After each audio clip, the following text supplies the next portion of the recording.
이제 우리 다 같이 일어나셔서 행복은 찬양 169장 부르시면서 주일 2부 예배, 6월 첫 주일 2부 예배를 하나님께 올려드리겠습니다.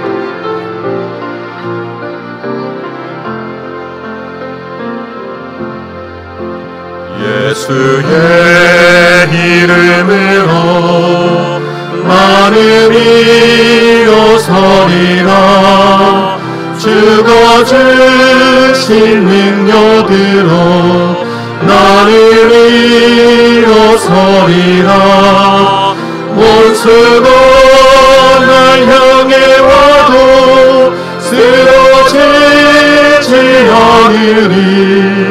주가 주신 능력으로 주가 주신 능력으로 주가 주신 능력으로 일어서리. 예수의 이름으로 예수의 이름으로 나는 일어서리라. 주가 주신 능력으로 나는 일어서리라. 원수가 날 향해 와도 쓰러지지 않으리. 주가 주신 능력으로 주가 주신 능력으로 주가 주신 능력으로 일어서리. 사도신경으로 우리의 신앙을 고백합니다. 전능하사 천지를 만드신 하나님 아버지를 내가 믿사오며 그 외아들 우리 주 예수 그리스도를 믿사오니 이는 성령으로 잉태하사 동정녀 마리아에게 나시고 본디오 빌라도에게 고난을 받으사 십자가에 못 박혀 죽으시고 장사한 지 사흘 만에 죽은 자 가운데서 다시 살아나시며 하늘에 오르사 전능하신 하나님 우편에 앉아 계시다가 저리로서 산 자와 죽은 자를 심판하러 오시리라. 성령을 믿사오며 거룩한 공예와 성도가 서로 교통하는 것과 죄를 사하여 주시는 것과 몸이 다시 사는 것과 영원히 사는 것을 믿사옵나이다. 아멘.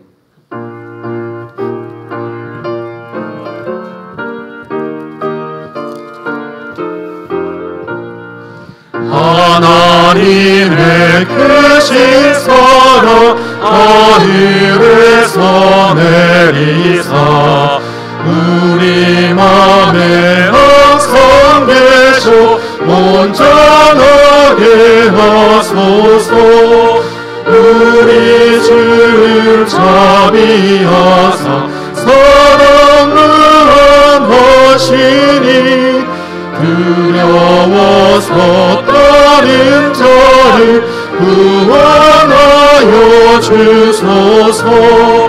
걱정 근심 많은 자를 성령 감화하시며 복과 은혜 사랑받아 평안하게 하소서.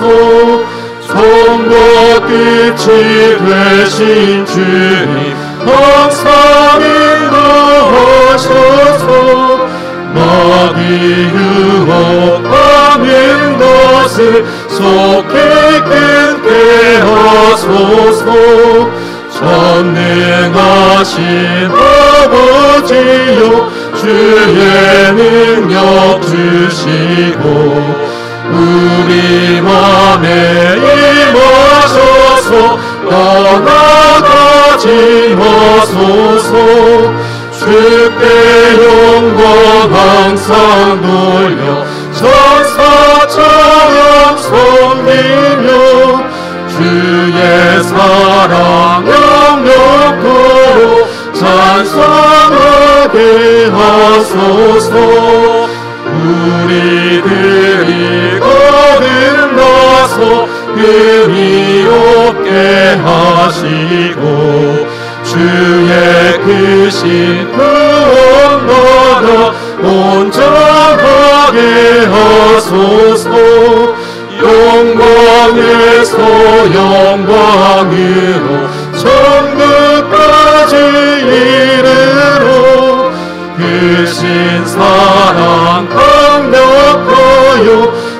경배하게 하소서.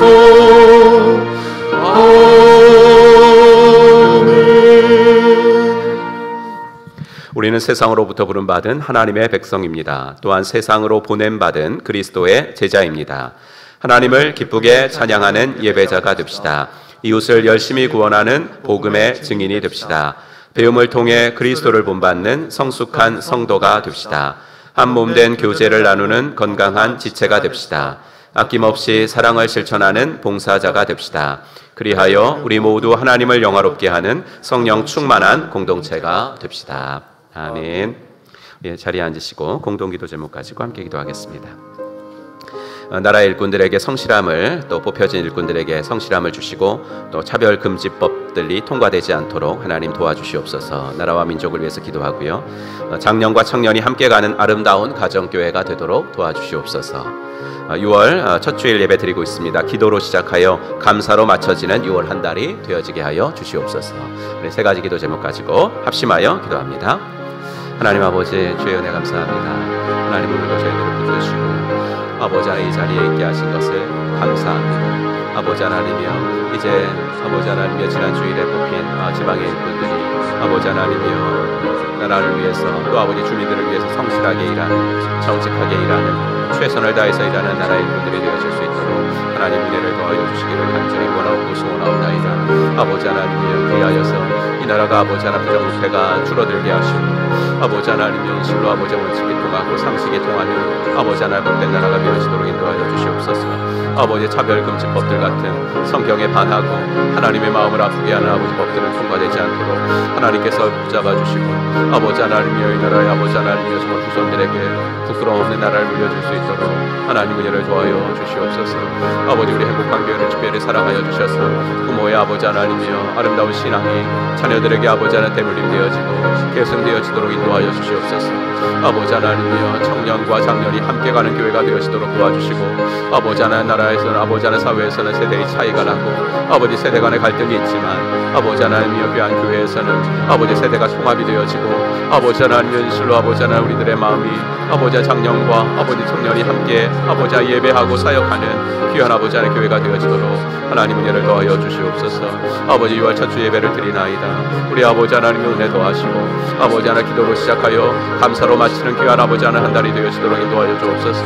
우리 가정을 지켜주시고 아버지 우리 일터를 지켜주시고 아버지 우리 교회를 지켜주시고 아버지 하나님 건강이 필요한 자들에게 건강으로 함께하여 주셔서 아버지 하나님 연실로 하나님 바라보니 아버지 6월 한 달도 아버지 주님이 아버지 하나님이 붙드시는 귀한 아버지 하나 우리 아버지의 교회와 가정이 되어지도록 하나님 은혜를 더하여 주시기를 간절히 원하옵고 소원하옵나이다. 그리하여서 아버지 6월 마지막 아버지 날을 보내며 주님이 하셨습니다. 아버지 간증할 수 있는 복된 아버지 한 달이 되어질 수 있도록 하나님께서 같이 하시고 은혜를 베풀어 주시옵소서. 오늘도 아버지 주님이 주신 은혜를 기대하며 예수 그리스도의 이름으로 간절히 찬송가 405장 우리 박수 치면서 한번 같이 찬양하겠습니다.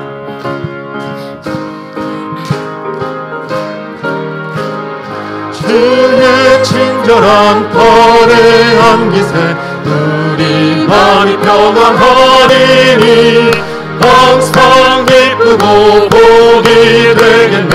영원하신 팔의 안기세 주의 팔에 그 크신 팔의 안기세 주의 팔에 영원하신 팔의 안기세 날이 갈수록 주의 사랑이 광명하게 비치고 전성 가는 길 편히 가리니 영원하신 팔의 안기세 주의 팔에 그 크신 팔의 안기세 주의 팔에 영원하신 팔의 안기세 주의 보좌로 나아갈 때에 기뻐 찬미 소리 외치고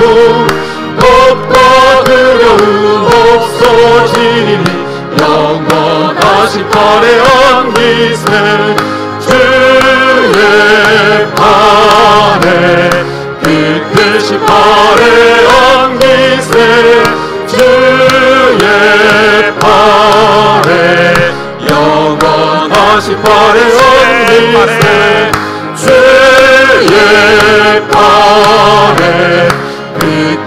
발에 얹으세 주의 발에 영원하신 발에 얹으세. 할렐루야. 아멘.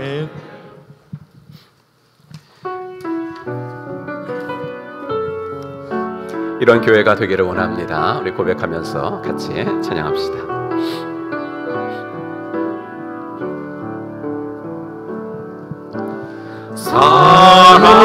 사랑이 넘치기보다 사랑이 넘치는 교회 섬김을 원하기보다 섬김의 기쁨 알아가는 교회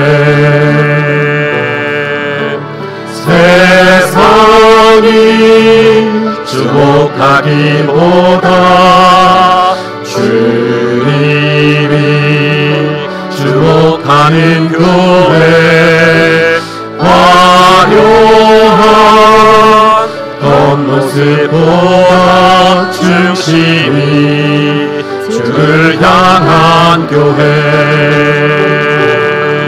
주님이 피로 사신 아름다운 교회 서로 사랑함으로 하나 되는 교회 주님이 머리 되신 거룩한 교회 우리 함께 만들어 가요. 내 작은 생각보다도 내 작은 생각보다도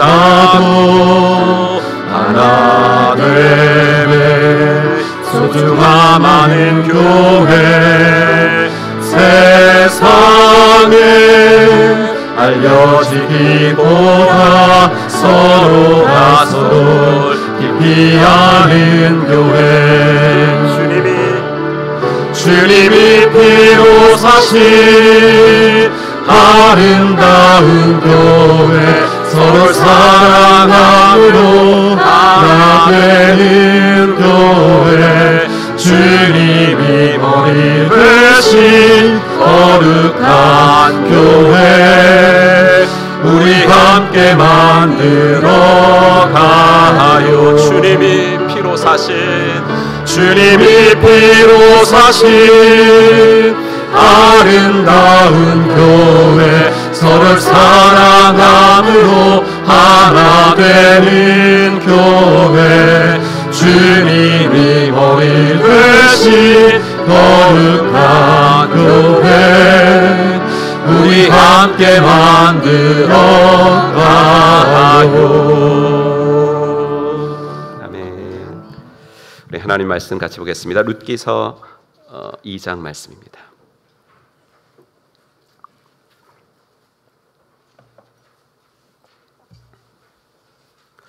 룻기서 2장 말씀 펴놓으시고 발췌한 부분만 읽도록 하겠습니다.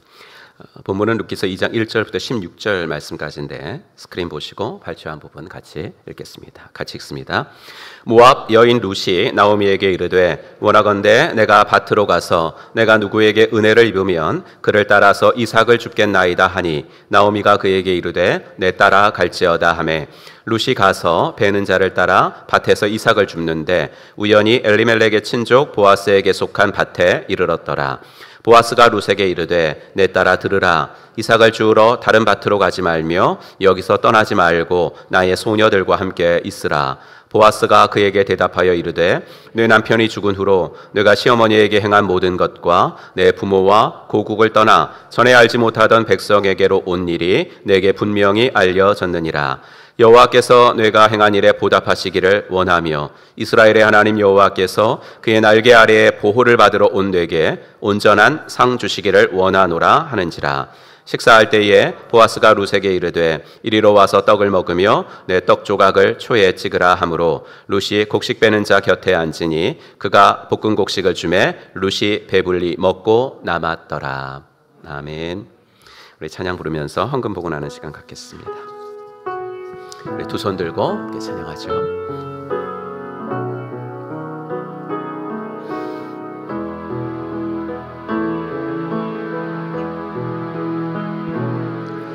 두 손 들고 찬양합니다.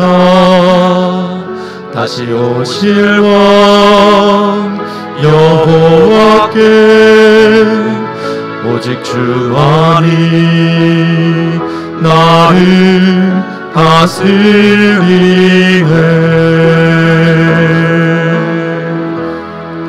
나 주님만을 섬기리. 헛된 마음 버리고 성령이여 내 영혼 충만하게 하소서. 주님 앞에 내 생명 드리리라.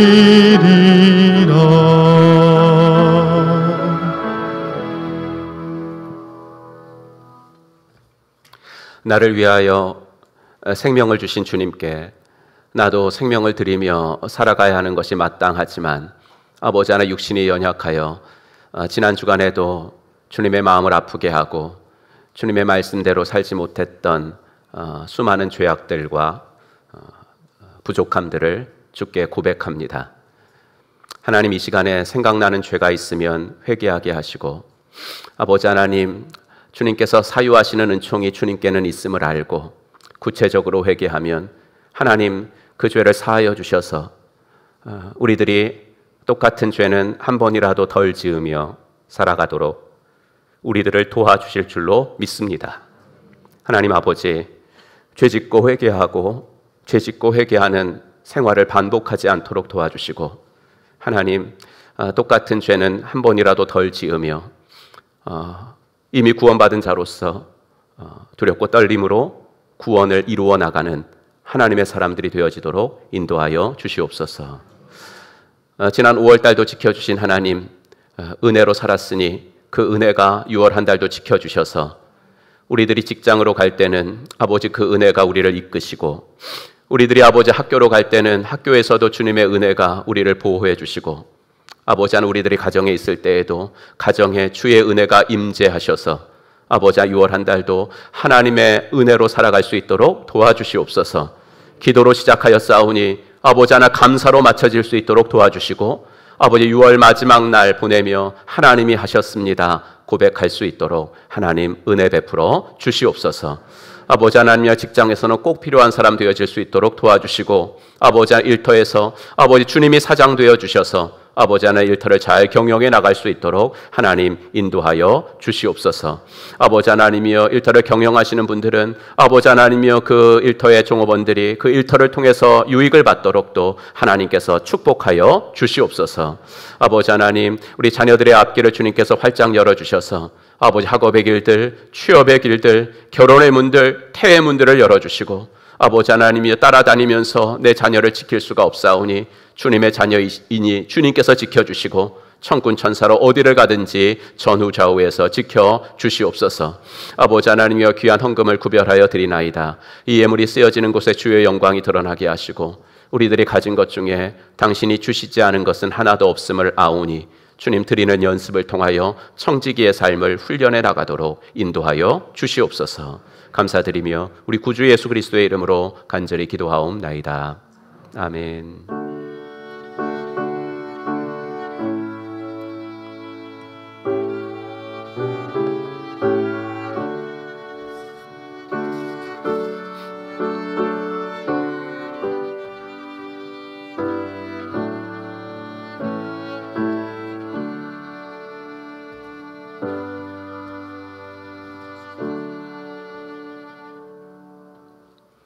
네, 오늘도 2부 예배 나오신 여러분들을 주의 이름으로 환영합니다. 함께 인사하겠습니다. 하늘 복 받으세요. 이렇게 인사하겠습니다. 네, 하늘 복 받으시기 바랍니다. 네, 하늘 복 받으시기 바랍니다. 네, 하늘 복 받으시기 바랍니다. 감사합니다. 네, 감사할 것들 싱글초원 야유회 어제 잘 마쳤습니다. 목이 왜 이렇게 아플까 그랬더니 어제 제가 소리를 많이 질렀네요. 가가지고 게임하고 그러느라고. 싱글들 격려해 주시고 위에서 기도해 주신 성도님들께 감사를 드립니다. 1일 특세, 6월 1일 특세가 내일 새벽 5시 반에 본당에서 있습니다. 6월 한 달 기도로 주님께 맡기며 시작하는 일에 여러분들께서 많이 나오셔서 함께 기도하시길 바랍니다. 선교기도회 이번 주 수요기도회 시간에 이제 두 번째 수요일이기 때문에 있습니다. 선교사님들을 위해서 중보하는 자리에도 많이 나오셔서 함께 기도해 주시기를 바랍니다. 총목자 모임, 6월달 총목자 모임이 이번 주 토요일에 있습니다. 5시라고 광고 드렸는데 새가족반이 좀 시간이 잡혀가지고 5시 반 30분만 늦추도록 하겠습니다. 5시 반에 교회에 오셔서 일정을 함께 보내겠습니다. 목장 모임, 대면 목장 모임 시작해 주시면 감사드리고요. 신약교회 회복을 위해서 함께 힘을 모아 주시는 성도님들께 다시 한번 감사드립니다. 2022년도 여름성경학교 교사 컨퍼런스가 6월 13일부터 14일 오후 6시부터 해서 이틀 동안 해성교회에 있습니다. 우리 여름성경학교를 준비하는 우리 교사들을 위해서도 많이 기도해 주시길 바랍니다. 전교인 성경일독 동행 300일, 이번 주는 138일차까지 이제 10편으로 이제 넘어가도록 하겠습니다. 교우 소식, 우리 박이숙 권사님 작은 자 목장이신데요. 월평동 다모아 아파트로 이사하셨습니다. 우리 또 그 정경심 집사님 목요일로 가시게 됐는데 그 광고 마친 후에 우리가 잠깐 또 시간 갖겠습니다. 함께할 기도, 이단을 경계하시고 여러분 교회 밖 성경 공부 같은 것은 여러분들이 하지 마시기를 바라고요. 포괄적 차별금지법이 통과되지 않도록 또 간절히 기도해 주시기를 부탁드립니다. 1층 로비에서 우리 전영용 집사님, 김계식 권사님 가정에서 직접 재배한 꿀을 판매하고 있습니다. 필요하시면 구입하시면 되겠습니다. 네, 우리 성구함송 먼저 해보겠습니다. 지난주 성구함송인데요. 우리 한번 같이 먼저 읽겠습니다. 시작. 빌립보서 4장 19절 말씀. 나의 하나님이 그리스도 예수 안에서 영광 가운데 그 풍성한 대로 모든 쓸 것을 채우시리라. 아멘. 네, 외우신 분들은 한번 눈을 감고 하시고요. 못 외우신 분들은 보고 하시면 되겠습니다. 시작. 빌립보서 4장 19절 말씀. 나의 하나님이 그리스도 예수 안에서 영광 가운데 그 풍성한 대로 너희 모든 쓸 것을 채우시리라. 아멘. 네, 감사합니다. 이번 주권은 요한일서 한번 읽겠습니다. 시작. 요한일서 5장 14절 말씀. 그를 향하여 우리가 가진 바 담대함이 이것이니 그의 뜻대로 무엇을 구하면 들으심이라. 아멘. 그 지난 시간 동안에 우리 2부 예배 반주하시고요. 또 호산나 찬양대 반주자님과 더불어 이제 지도까지 해주신 우리 정경심 집사님께서 우리 그 남편 되시는 홍세표 안수 집사님은 지난 몇 달 전에 이제 그 모교회 사역으로 가셨습니다. 근데 우리 집사님은 그래도 우리 그 교회에 남기를 원하셨는데 아무래도 모교회 사역의 부름을 더 이상 거절할 수는 없을 것 같고요. 또 그것이 맞는 게 아닌가 그렇게 생각을 합니다. 그래서 오늘 마지막 인사를 드리는데요. 우리 집사님 한번 잠깐만 나와 주시죠.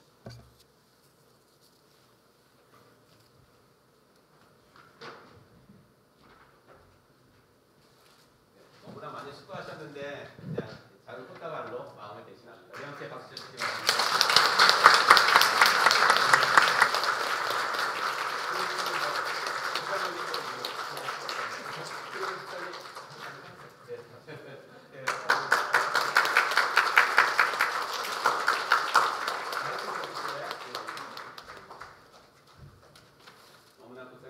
여권 지내주셨는데 감사합니다. 할렐루야, 감사합니다. 부족한 저에게 2년 반 동안 호산나 찬양대 반주자로 섬기게 해주신 하나님 은혜 감사하고 매주 말씀으로 양육해 주시고 은혜 받게 해주시는 목사님께 또 감사하고 그리고 부족한 저와 더불어 매주 찬양 드리고 연습해 주신 우리 호산나 찬양대원들께 감사합니다. 그리고 마지막으로 정말 연약한 저를 믿음으로 이끌어 주신 저희 최종환 목자님 그리고 이순정 목녀님 그리고 저희 목원들 감사드립니다. 어디를 가든지 우리 행복한 교회에서 받은 은혜와 사랑 나눠줄 수 있는 사역하면서 하나님 은혜 가운데 쓰임 받을 수 있는 그런 사람으로 살도록 하겠습니다. 감사합니다. 아멘. 네, 감사합니다. 호사나 찬양도 자원이 많으셔서 그냥 빈자리가 다 채워지네요. 여러분들께서 또 우리 호사나 찬양대를 위해서도 계속 기도해 주셨으면 좋겠습니다. 우리 찬양하면서 찬양대 등단하시겠습니다. 찬양이 언제나 넘치면 찬양이 언제나 넘치면 은혜로 얼굴이 환해요. 성령의 충만한 모습이 서로가 느껴요. 할렐루 할렐루 손뼉 치면서 할렐루 할렐루 소리 외치며 할렐루 할렐루 두 손을 들고 주님을 찬양해요.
아멘. 하나님께 영광의 박수를 올려드리겠습니다.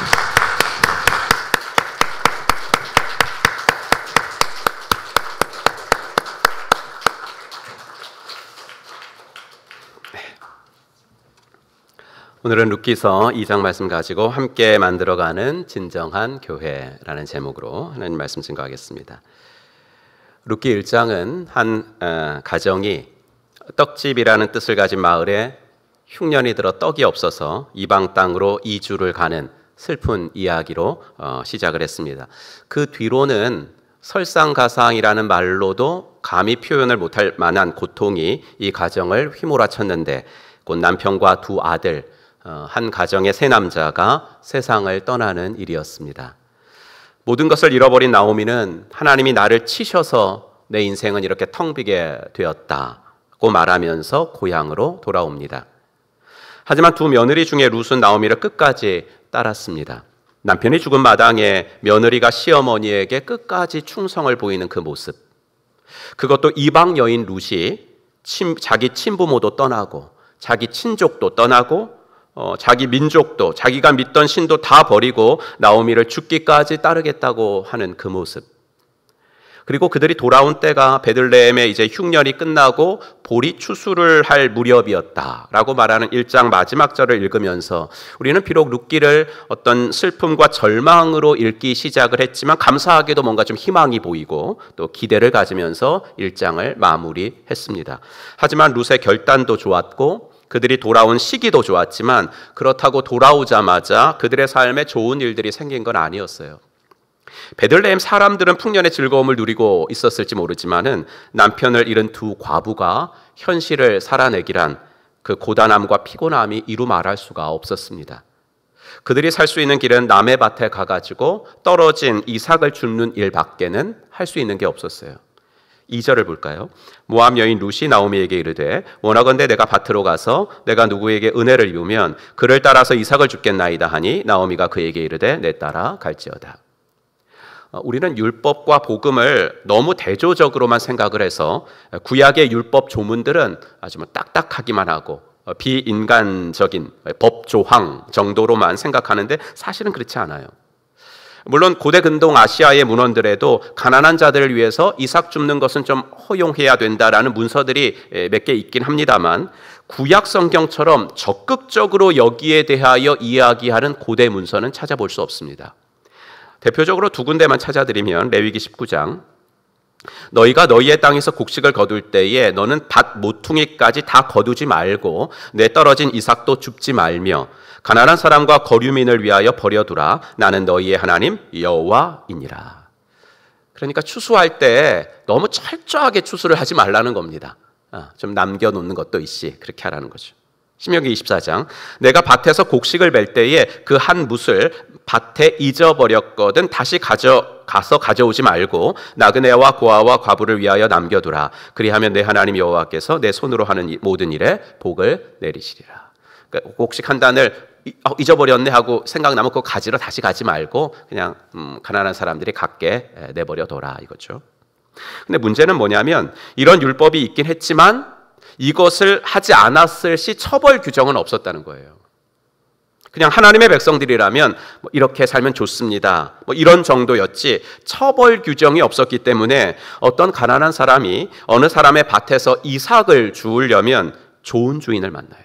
좋은 주인을 만나서 허락을 해 주어야 가능했던 것 같아요. 그래서 이제 룻이 그렇게 말한 거죠. 내가 누구에게 은혜를 입으면, 이렇게 어머니한테 나를 잘 봐주는 주인을 만나게 되면 어머니 이삭 주워 올게요. 그리고 이제 집을 나간 겁니다. 여러분, 물론 성경은 룻의 친정이 모압에서 어느 정도 경제 사회적 지위와 어느 정도의 삶을 살았는지는 말해주지 않습니다. 하지만 아마도 이렇게 남의 땅에 가가지고 주인이 허락을 해줘야 이삭을 주어서 간신히 생계를 유지하는 이런 극빈층은 아니었을 것 같아요. 적어도 자기 나라에 살면 모압 사람으로서 가질 수 있는 권리를 가질 수 있었을 것이고, 그러면 이런 일이 아니라 어느 정도 자기 형편에 맞는 일을 좀 하면서 살았을 것이 분명합니다. 그런데 룻은 지금 모압이 아니라 이스라엘에 와 있다고요. 2절이 어떤 단어로 시작합니까? 모압 여인 룻. 그냥 룻이라고 해도 되는데 모압 여인 룻 이렇게 한 이유가 있겠죠. 그만큼 룻이 당면한 이 상황이 결코 녹록하지 않았다는 겁니다. 남편도 없어요. 거기다 외국인이에요. 시부모님이 쭉 사셨던 땅이라면 무슨 기반이라도 좀 있을 텐데 시부모님도 10년 넘게 다른 나라 가서 살다가 왔기 때문에 고향에 돌아와서도 아무것도 없어요. 늙고 혼자 된 시어머니 끝까지 돌봐드리겠다고 굳게 마음 먹고 왔지만 막상 와보니까 이삭 줍는 일마저도 좋은 땅 주인을 만나야 겨우 할 수 있을 만큼 삶은 호락호락하지 않았다는 겁니다. 한마디로 룻의 처지는 비참함 그 자체였습니다. 근데 여러분, 룻이 이런 문제를 전혀 모르고 왔을까요? 그건 아닐 거예요. 죽음까지도 각오하고 왔기 때문입니다. 1장 17절, 우리 지난주 본문인데 한번 같이 읽겠습니다. 시작. 어머니께서 죽으시는 곳에서 나도 죽어 거기 묻힐 것이라. 만일 내가 죽는 일 외에 어머니를 떠나면 여호와께서 내게 벌을 내리시고 더 내리시기를 원하나이다 하는지라. 아멘. 죽으시는 곳에서 나도 죽어 거기 묻히겠대요. 예, 이건 어떤 상징적인 것보다는 이스라엘의 그 장례 풍습을 알고 있었기 때문에 그런 것 같아요. 고대 이스라엘의 무덤 형태를 보면 무덤 안이 두 장소거든요. 그래서 사람이 죽으면 이제 여기다 넣어요. 살이 썩는 기간 동안 여기다 놓고 있습니다. 그럼 여기에 오래 두면 이제 다 썩을 거 아니에요? 그럼 뼈만 남죠. 그러면 그 뼈들을 모아 가지고 또 요 장소에다, 같은 무덤 안인데 더 다른 방에다가 놓아두는데, 그 무덤 안의 요 장소는 뭐냐면 식구들의 공동 뼈 보관소입니다. 그래서 이제 아버지 뼈도 거기, 어머니 뼈도 거기, 다 이렇게 뼈 보관소. 그래서 이스라엘인들 경우에는요, 실제로 뼈와 뼈가 만난다. 아무리 죽었어도 우리는 뼈와 뼈는 만난다라는 생각을 갖고 있었고 실제로 그랬어요. 그러므로 룻이 한 그 말은 나는 시어머니에게 죽음과 무덤에 이르기까지 충성을 다하겠습니다 라는 맹세였던 거죠. 그러니 룻은 베들레헴에 와서 고생할 것쯤은 분명히 예상했을 것입니다. 그럼에도 불구하고 룻은 기꺼이 나오미를 따라서 고생할 거야 분명히. 하지만 그럼에도 불구하고 기꺼이 나오미를 따라 이스라엘이라는 하나님 백성 공동체에 발을 들여놓았던 거죠. 룻은 이런 사람이었습니다. 우리는 나오미가 두 며느리들한테 이런 말을 할 때부터 룻이 어떤 성품의 사람이었는지는 좀 짐작을 했습니다. 1장 8절, 나오미가 두 며느리에게 이르되 너희는 각기 너희 어머니의 집으로 돌아가라. 너희가 죽은 자들과 나를 선대한 것 같이 여호와께서 너희를 선대하시기를 원하며. 여기서 선대라고 번역된 단어는 지난주에 한번 말씀드린 대로 히브리어 헤세드입니다. 우리 특별히 행복한교회 성도님들은 헤세드라는 이 히브리어가 그리 낯설지는 않은 것이 하도 많이 들어가지고 그 청년 찬양팀 이름이 헤세드이기 때문에, 헤세드라는 단어는요, 우리말로 자비, 인자, 선함, 선대, 은혜, 긍휼, 인애, 이렇게 번역이 됐습니다. 그만큼 이 말은 뭐냐면 이 헤세드라는 단어를 현대어로 번역하기가 너무 어렵다는 겁니다. 이렇게 뜻이 많아요. 그 다양하고 깊은 의미를 이렇게 번역하는 단어로서는 절대 담아낼 수가 없다라는 뜻입니다. 이렇게 뜻이 여러 개로 번역이 됐다는 것은. 이런 뜻을 어떻게든 많이 좀 담아가지고 헤세드라는 단어를 정의해 보면 이렇습니다. 약한 자가 곤궁에 처해 있을 때 강한 자가 그럴 의무가 없음에도 불구하고 자발적으로 보이는 충성과 사랑, 이게 헤세드입니다. 그래서 나오미는 룻이 자기에게 보인 그 태도를 헤세드, 너가 나에게 헤세드를 베풀었어. 룻은 시어머니를 반드시 따라와야 하는 상황에 있었던 것은 아니거든요. 룻은 얼마든지 동서처럼 할 수 있었어요. 오르바가 한 일이 비난받을 만한 일이 아니라 지극히 상식적인 거였잖아요. 이제 남편도 죽었는데 자기 고향으로 가야죠. 그러나 룻은 곤궁에 빠진 나오미를 그냥 놔두고 떠날 수가 없었습니다. 자기가 아니고는 이 텅 빈 우리 시어머니를, 그 마음을 채워줄 사람이 자기 말고는 없다고 생각을 한 거예요. 그래서 룻은 자발적으로 따라 나선 겁니다. 나오미의 강압 없었습니다. 무슨 체면 유지할 거? 뭐 그런 것도 없었습니다. 오직 순수한 인애의 마음에서 곤궁에 빠진 나오미에게 끝까지 충성하고 우리 어머니를 한결같이 사랑해드리기로 결심을 한 것입니다. 이게 헤세드입니다. 보통 우리가 알고 있는 충성하고는 완전히 180도 다르죠. 헤세드도 충성이란 뜻인데 전통적 의미에서 충성은 누가 누구에게 하는 거예요? 아랫사람이 윗사람한테 하는 절대 복종, 이게 충성이죠. 하지만 헤세드는 오히려 강한 자가 약한 자에게 자발적으로 보이는 충성과 사랑. 룻은 그런 헤세드를 삶에서 실천했던 여인이었습니다. 예수님, 나는 주님이 죽는 데까지도 따라가겠습니다. 장담해 놓고 어린 여종 앞에서 주님을 3번이나 모른다고 부인한 베드로 같지 않았습니다. 어머니를 따라가겠다고 한 말, 즉 어머니의 남은 인생을 제가 돌봐드리겠다고 한 자신의 말에 책임을 지는 충성스러운 여인이었어요. 그러니 모압에서 그냥 살았다면 그런 일을 하지 않아도 될 텐데 해보지 않았을 남의 밭에 가서 이삭을 줍는 그런 일도 기꺼이 할 수가 있었던 것입니다. 하나님이 채워주시겠지 뭐 하고 아무 일도 안 한 게 아니에요. 누가 우리 남편 다 잃은 불쌍한 과부 우리 두 사람 불쌍히 여겨서 도와주지 않나? 왜 안 도와주는 거야? 불평하면서 기다리기만 한 것도 아니고 하나님의 은혜를 기대하면서 오늘 내가 할 수 있는 최선의 일을 다하는 성실했던 여인이 바로 룻이었어요. 이런 헤세드, 인애의 삶을 살아가는 사람에게 하나님도 보아스라는 사람을 통해서 헤세드를 베푸십니다. 룻은 이삭을 죽기 위해서 집을 나섰고 아마 여러 밭들을 돌아다녔을 겁니다. 3절, 그리하여 룻은 밭으로 나가서 곡식 거두는 일꾼들을 따라다니며 이삭을 주었다. 그렇게 며칠을 계속해서 이삭 죽기 위해서 나갔다가 오고 그랬겠죠.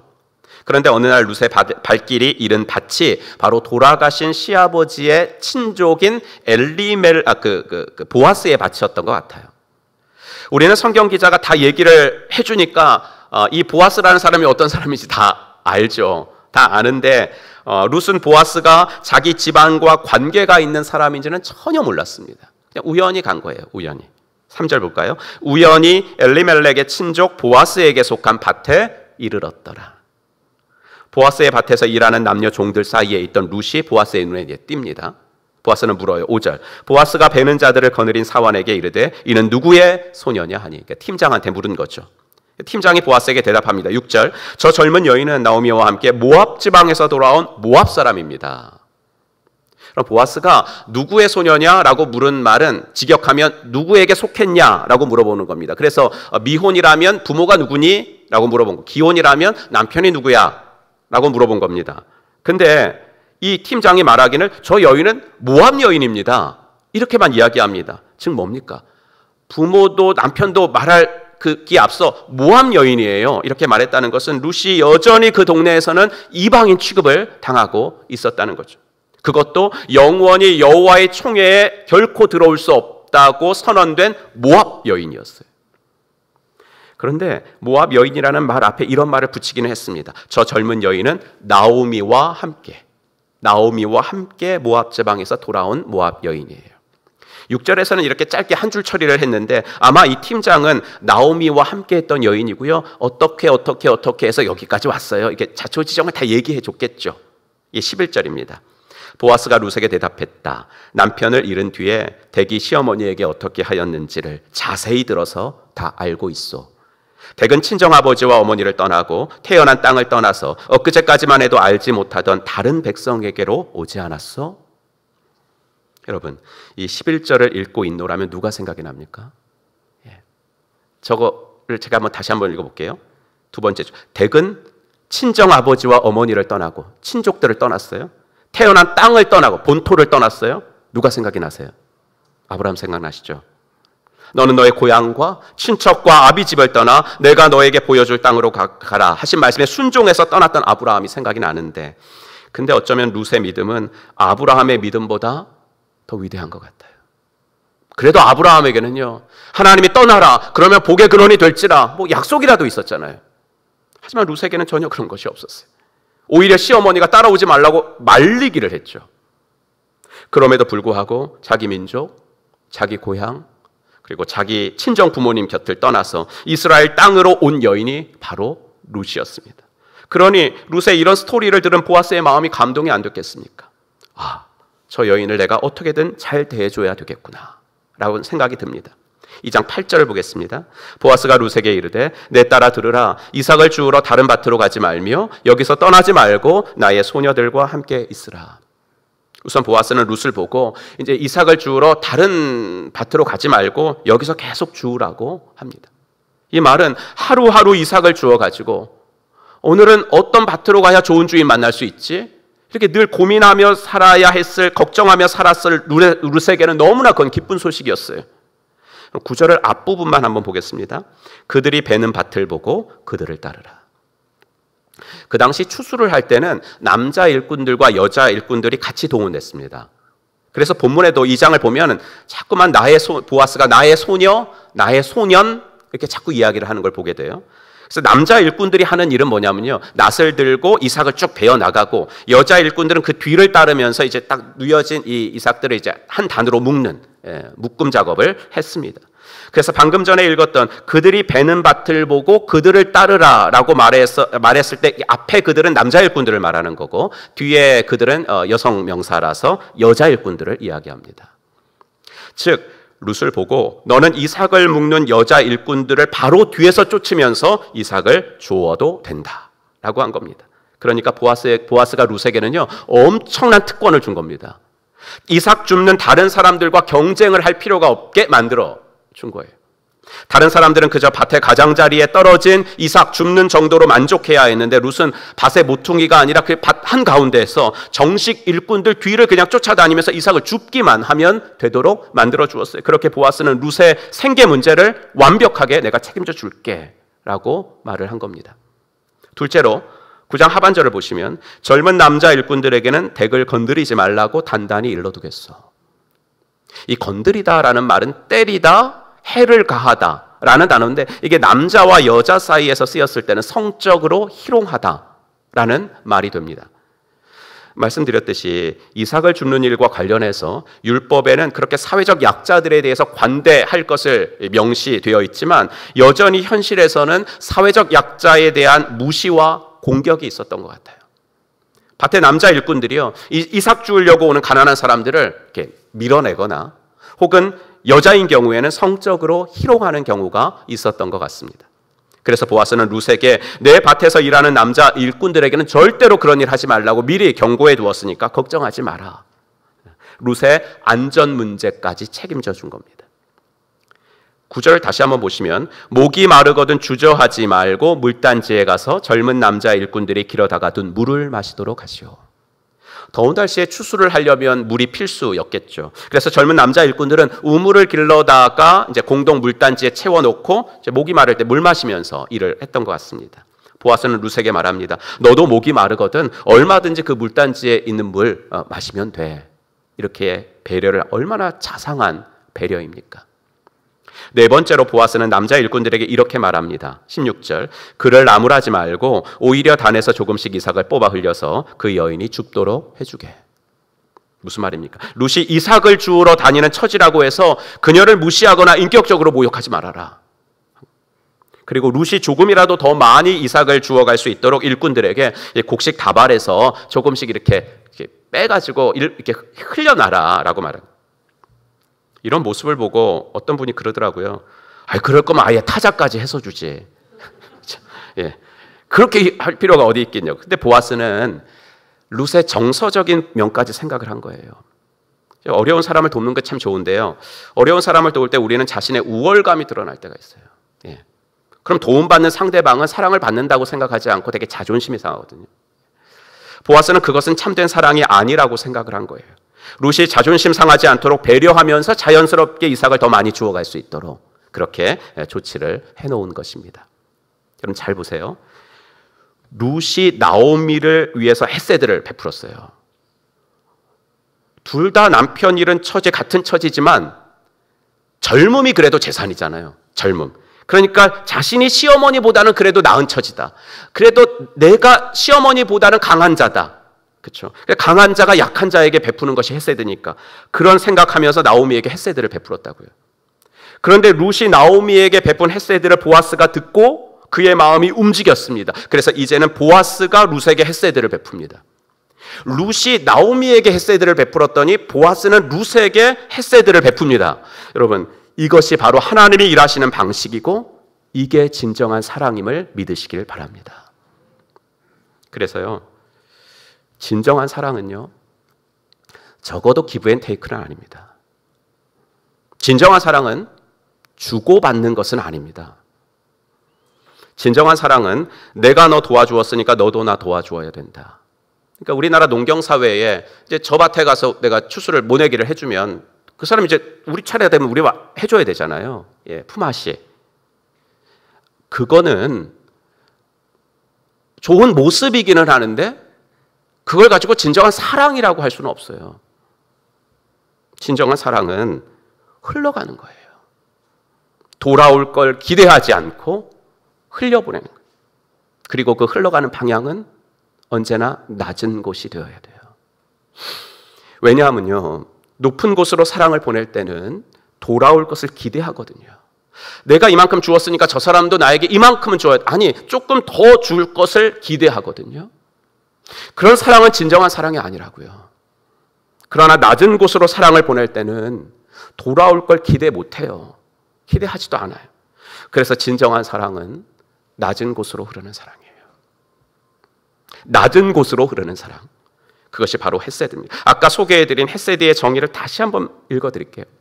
약한 자가 곤궁에 처해 있을 때 강한 자가 그럴 의무가 없음에도 불구하고 자발적으로 보이는 충성. 강한 자가 약한 자에게 높은 곳에서 낮은 곳으로 give and take가 아니라 받을 걸 기대하지 않고 꼭 그렇게 해야 할 의무가 없음에도 자원하여 흘려보내는 것. 이것이 진정한 사랑. 이 같은 헤세드가 있는 공동체가 하나님이 꿈꾸시는 진정한 교회의 모습이라고요. 오늘 우리가 함께 부른 교회라는 찬양의 가사를 조금 적어 보았습니다. 사람이 넘치기보다 사랑이 넘치는 교회. 섬김을 원하기보다 섬김의 기쁨 알아가는 교회.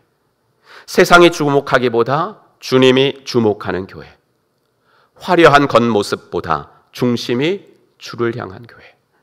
내 작은 생각보다도 하나됨의 소중함 아는 교회. 세상에 알려지기보다 서로가 서로를 깊이 아는 교회. 세상은 숫자의 우상에 빠져 있어서 사랑보다는 사람의 숫자에 더 관심이 많아요. 어떻게든 남보다 높은 자리에 승진하고 높은 위치에 도달하려고 애를 써요. 왜 그래요? 그렇게 높은 자리에 올라가야 나를 섬겨주는 사람이 한 명이라도 늘어나거든요.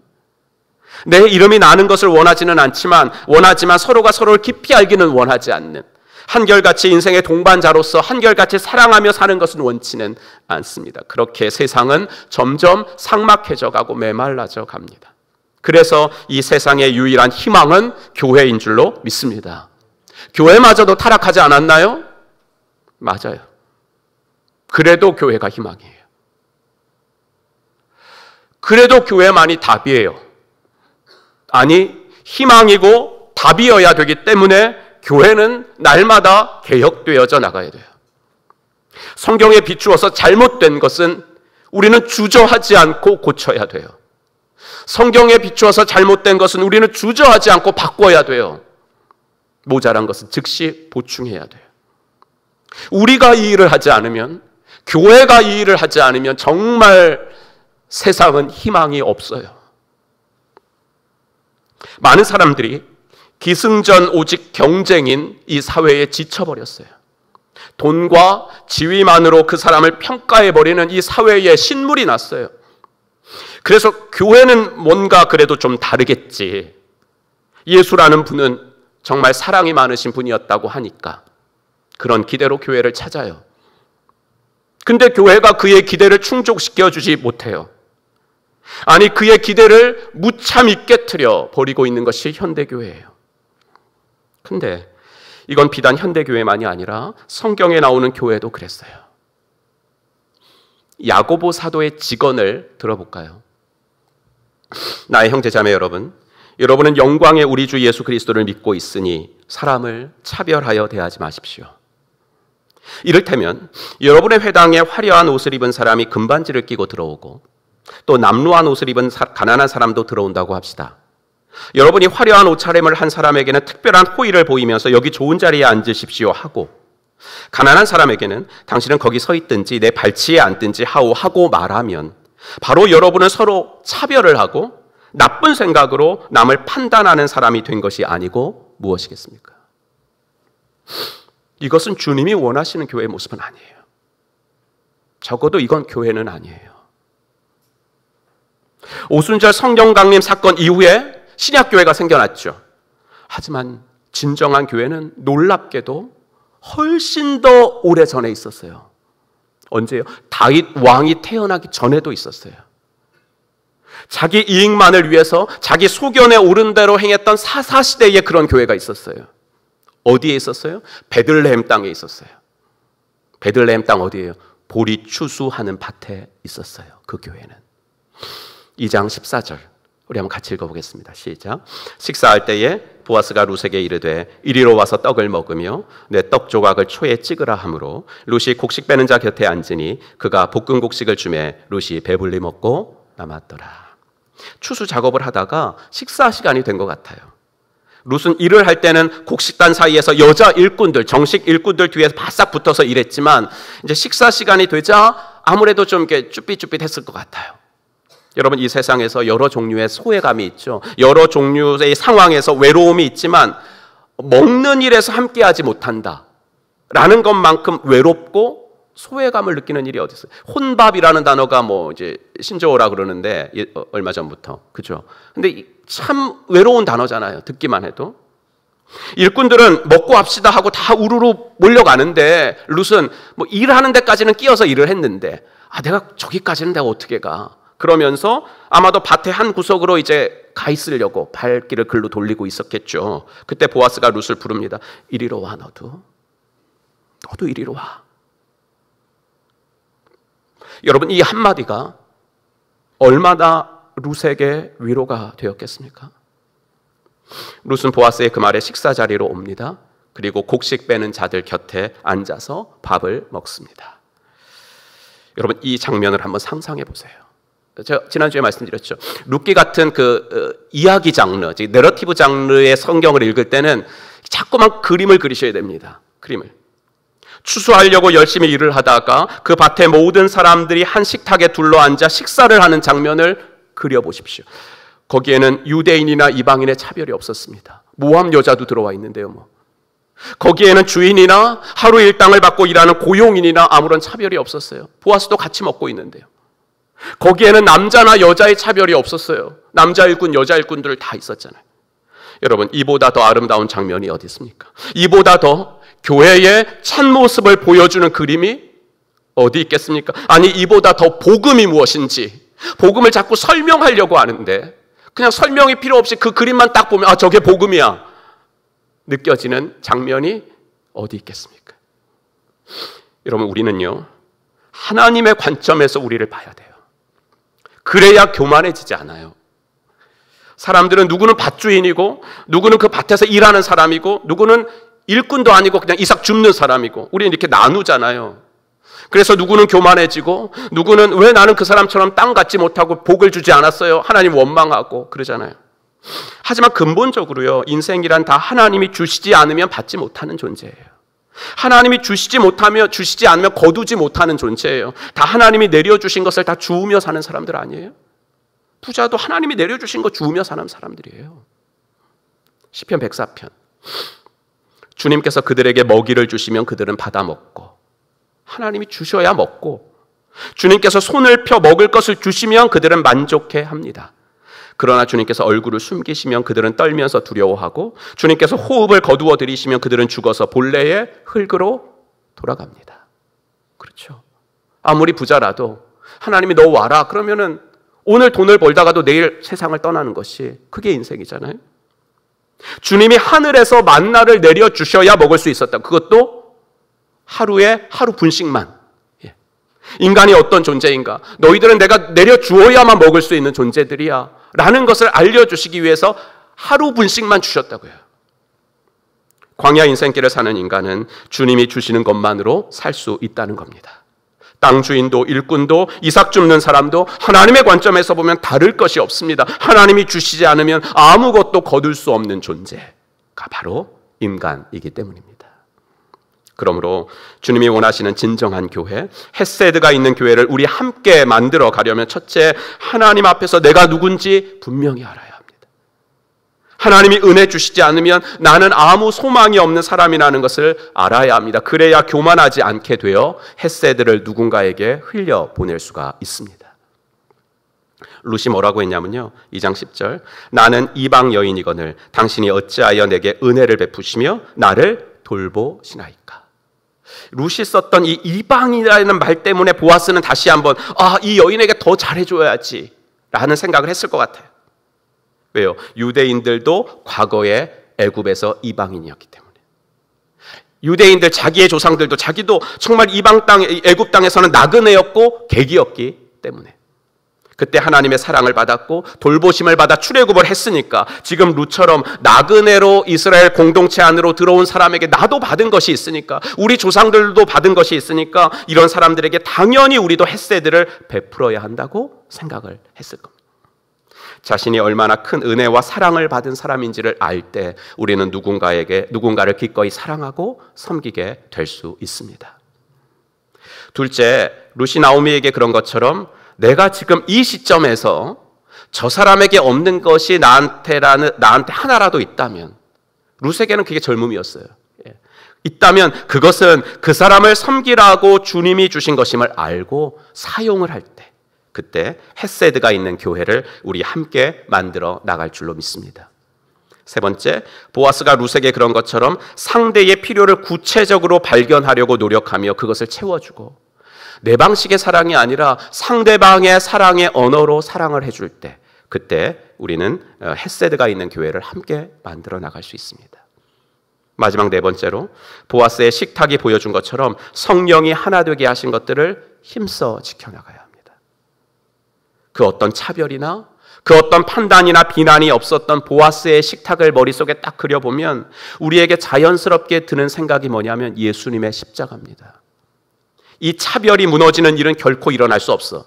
정말 이 차별은 세상 끝날까지 계속될 거야 라고 했던 유대인과 이방인의 그 높은 벽을 무너뜨리신 예수님의 십자가가 생각이 납니다.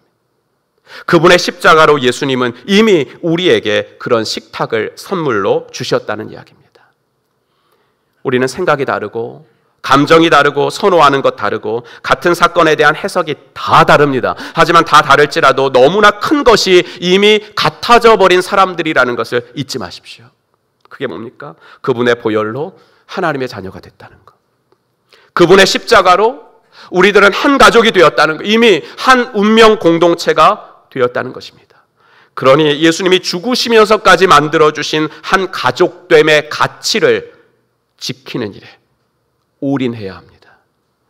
그럴 때 헤세드가 있는 진정한 교회를 만들어 나갈 수가 있습니다. 바라기는 세상의 유일한 희망, 마지막 희망이 교회라는 것 잊지 마십시오. 우리들의 VIP가 교회는 있겠지? 교회는 있을 거야 하고 기대하는 바로 그거. 세상에는 없는 사랑, 헤세드. 그거가 있는 우리 교회로 만들어 나가는 일에 우리 모두 힘을 모으며 살아가기를 간절히 축복합니다. 우리 한번 오늘 주신 말씀 붙잡고 기도합시다. 하나님 아버지, 우리들의 삶에 주님이 원하시는 헤세드가 있어지게 하시고, 하나님 우리 교회에 주님이 원하시는 이 인애가 있어지게 하셔서 진정으로 아버지 하나 어떤 VIP들이 오더라도 아버지 그들에게 그들이 기대하던 것을 줄 수 있는 그러한 교회를 만들어 나가는 일에 우리들이 힘을 모으도록 인도하여 주시옵소서. 우리 한번 합심하여 기도하겠습니다. 하나님 아버지, 주님의 은혜와 사랑을 감사합니다. 주님이 아버지 주시는 은혜로 저희들이 채움받았습니다. 아버지 하나님이여, 주님이 주신 은혜가 우리들을 살렸습니다. 아버지 하나님이여, 사망에서 생명으로 옮겨주셨습니다. 아버지 하나님이여, 강한 자 예수께서 친히 십자가를 지시고 아버지 우리들을 당신의 자녀 삼아 주셨습니다. 아버지 하나님이여, 참으로 아버지 받은 은혜가 너무나 크니 우리도 그 받은 은혜를 낮은 곳으로 흘려보내는 일, 아버지 하나님이여 사용되어질 수 있는 사람들 되어지도록 아버지 하나님의 은혜를 더하여 주시기를 간절히 원하옵고소합니다. 하나님 도와주시옵소서. 그리하여서 주님의 아버지 되시는 사람을 주님이 아버지 하나 주시는 아버지 힘으로 승리하며 나아갈 수 있도록 인도하여 주시옵소서.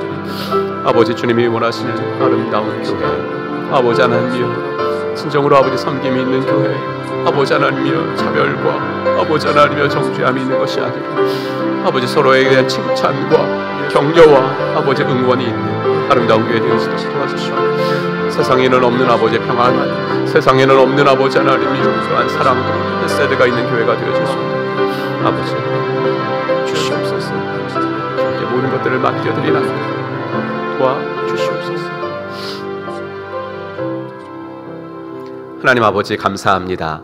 오늘도 귀한 말씀을 통해서 하나님이 우리 삶에 있어야 할, 그리고 우리 공동체에 있어야 할 아버지 하나님 헤세드가 얼마나 귀한 것인지를 알게 하신 것 감사합니다. 하나님, 우리들의 삶을 복주셔서 이 같은 헤세드를 낮은 곳으로 아버지 하나 계속하여 흘려보내는 사람 될 수 있도록 인도하여 주시옵소서.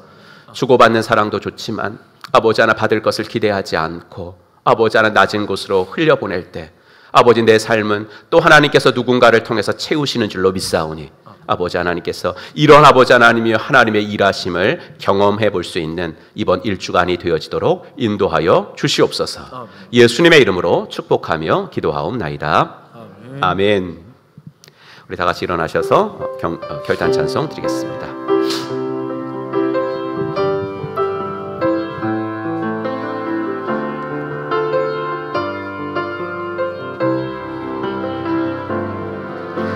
우리에게 소원이 하나 있네. 주님 다시 오실 그날까지 우리 가슴에 새긴 주의 십자가 사랑, 나의 교회를 사랑케 하네. 주의 교회를 향한 우리 마음, 인생과 포기와 가난과 고난, 하물며 죽음조차 우릴 막을 수 없네. 우리 교회를 이 땅에 임하 교회되게 예배 되게 우리 사용하소서. 진정한 무게나 오늘의 마음으로 우리 사용하소서. 교회되게 예배 우리 사용하소서. 진정한 은혜나 오늘의 마음으로 우리 사용하소서.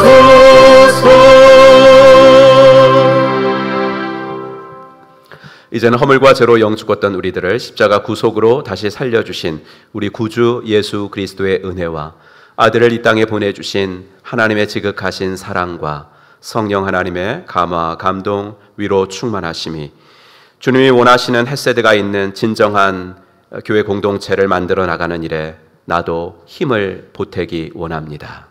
간절히 소원하고 결단하고 돌아가는 사랑받는 당신의 자녀분들 머리머리 위에 이제로부터 영원토록 함께 있을지어다. 아멘.